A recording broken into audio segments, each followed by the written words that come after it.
Hey, what's going on YouTube? It's Bebop here. Today's video is going to be about the Firestaff and Great Axe combo. What Great Axe you using, Bebop? I mean, I'm glad you asked. Yeah, I'm using the Abyss.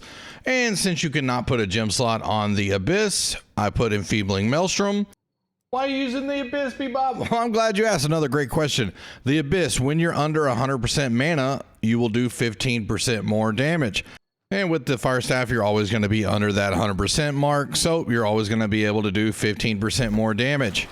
Now, I went with the level 700 Great Axe and the level 700 Firestaff. So, if you have the Abyss ranked up to 725, you'll get more attribute points. If you have the Firestaff ranked up, or the Hoplite Firestaff, which a lot of people have, you're going to be doing more damage. Even with Disdain Infliction on there, you'll be doing more damage.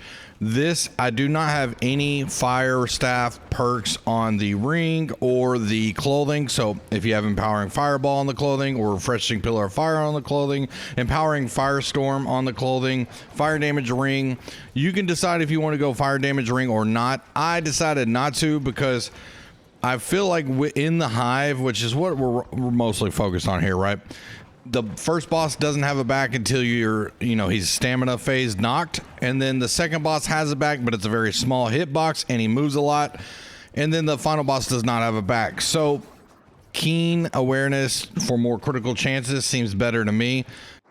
And one thing to pay attention here for ranged players for this boss fight is when you're up on the pillars.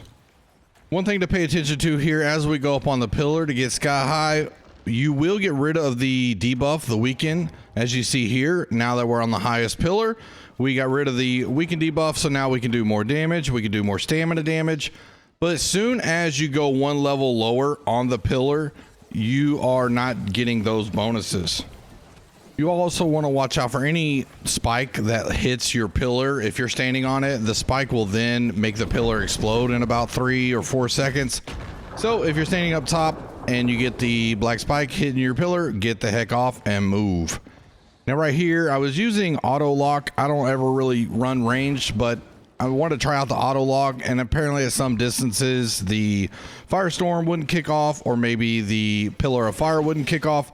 So that's just part of a learning range and where I need to be at. I don't like the lock-on feature, but kind of wanted to try it out and see how it works with range. I would rather just aim and shoot. Seems to be just fine that way. Also, when you're going after these spikes, listen for the audible cues, like what you just heard him sound like Chewbacca. When he does that, that's when you need to get ready to dodge, because he's about to stomp the ground and that will hit you. You can listen to those audible cues. You don't even need to look at the boss. And once you get used to them, you can go get those spikes and always know when you're about to take damage. You also need to listen for the sound of when the spikes are going to explode. I don't really know how to describe it. If I can find it in here, I don't think we get to another phase, but there is an audible cue for that too. Just be careful, because usually he'll do a slam, whatnot, you'll take damage, and then the spikes will start to explode. That far away? Dude, I was so far away, I didn't even think I was in trouble about that tail. That's a bull-ish, man. Oh my Jesus. Stream sniping out here. Another thing that will help with damage being ranged is rune glasses. Now, if you saw in my gear is set up for the sandworm and just running the hive, I get extra melee damage. Now, the rune glasses I have in my gear are the rune glass of Punishing Carnelian, which I'll do 1.5% more damage to taunted foes, and I will also do 1% more melee damage. Now, I have that on 5 pieces of clothing usually, and so that's an extra 5% melee damage on top of the 1.5 times 5% damage to taunted foes. It will increase your damage quite a bit. Now, is there something for a range that's like that? Yes, it's called Rune Glass of Sighted whatever. Carnelian, I think, is the one. Now, I had that in a previous gear set for a video. Didn't really like how those were turning out in public lobbies, and so I scratched that. I'm just going to tell you about it here. So the Rune Glass of Sighted Carnelian will do 1.5% more damage to taunted foes and 1% more range attack damage. So that is a way to increase your damage. Now, if you choose to go like what I go with Sandworm, and I run the same set here in the Hive, You will not have protection from slash, thrust. You will have some from strike. It'll be 15% because your amulet, because you're going to have carnelians in your amulet, ring, and earring, because you cannot put rune glass in those. So you will need to be very experienced, and you know, while you're fighting mobs or whatnot, you'll probably go down here and there, not a big deal. But on the boss fights, you need to be more careful and know the mechanics so you don't get knocked easily that way. But you will maximize your damage. And can you do it in pug lobbies? Yes, I do it all the time in pug lobbies, even when I stream. If you want to stop by and check it out, you can. So feel free to do that if you want to step up your damage. Now right here, I wasn't sure if we were going to go for mobs or if we were just going to stay on boss. We had really good damage, so we should have stayed on boss there. That's my fault for not being in Discord. A lot of times when I record for a video, I deafen Discord. And so I didn't get the information and didn't read the situation quick enough. So here I am, floor PO bebop, you know what I'm saying? And it's okay because we're about to get through it here and go to the next part. But running this Firestaff and Great Axe combo was really fun. You know, like I said, a lot of people, you know, they know I don't really do range, especially the Firestaff. A lot of people think I hate the Firestaff. I think the Firestaff's great. You know, I love running it. I love all the people that use it. Okay, how many of y'all are just starting to go to the comments? Bullshit, bebop. All right, now let me just clarify something. I don't have a problem with the Firestaff, okay? My video rant a few videos ago, for those who know, was when I go to get a public hive started and I have 10 people link me Firestaff, the Hoplite Firestaff, and the Rapier. I can't have freaking 7 DPS or whatever, you know, all Firestaff, okay? We got to get in there and have some melee or we'll never get through the dungeon. Maybe one day I might see if I could talk my crew into, or some friends into, running the whole hive Firestaff DPS only, then just see what happens, see if we can actually do it. It would be interesting, so we'll maybe make that a thing. I do want to start doing more runs like that, like an all blunderbuss or all Firestaff or a all hatchet, you know, kind of thing, just to switch it up from the traditional evade rapier, bleed rapier, meta douchebag class. But it is what it is. In games like this, Call of Duty, different games like that, you always have a meta, okay?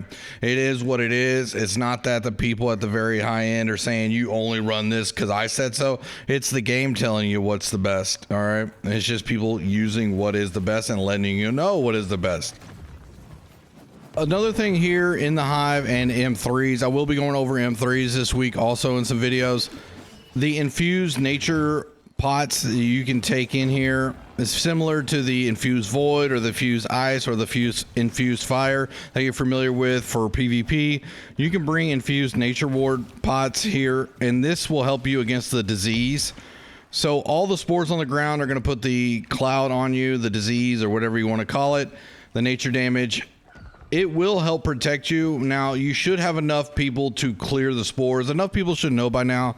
Grab the water fountains, clear them all, then clear all the spores on the ground, throw the clears where the mobs are, where the DPS, you know, are at, so that way you can get them cleansed while they're damaging. So everybody should know that by now, and if you don't, hey, you're here to learn, that's fine. But that's what you want to do, and until that happens, in a lot of pug lobbies, there's going to be a long delay in getting that done, so the nature ward pot can really help out. So feel free to use it. It won't take any of your other buffs away. So that used to be how it was back in the day. It's not like that anymore, and you will also use those in M3, so it's good practice to go ahead and get used to those now. This spot has slowly become my favorite for the final boss. If you're range, go ahead and look at maybe doing this also. Being the cleanser means you're going to be at station 2 or station 4, depending on where the tank's going to be, and you're going to be throwing cleanses for the melee.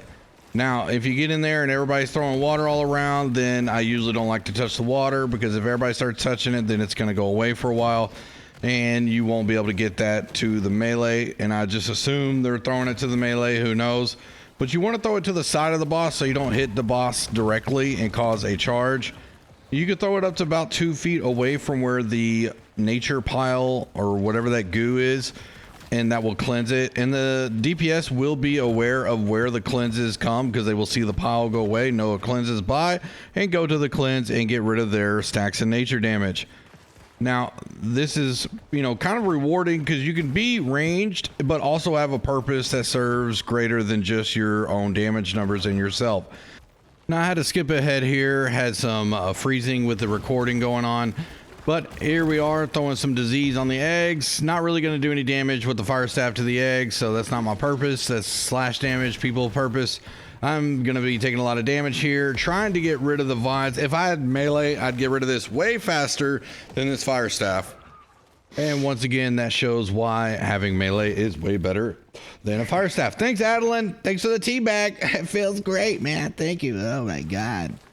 All right. Well, that's going to do it for this video. I hope you enjoyed it. If you decide to go full range, think about getting the sighted carnelians into your gear, since you will be away from any of the attacks and you'll be in your safe space.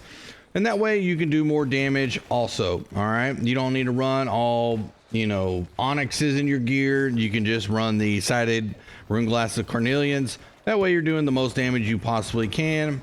And you can also go 50 or whatever con you want, just as long as you're doing some damage staying alive. Okay.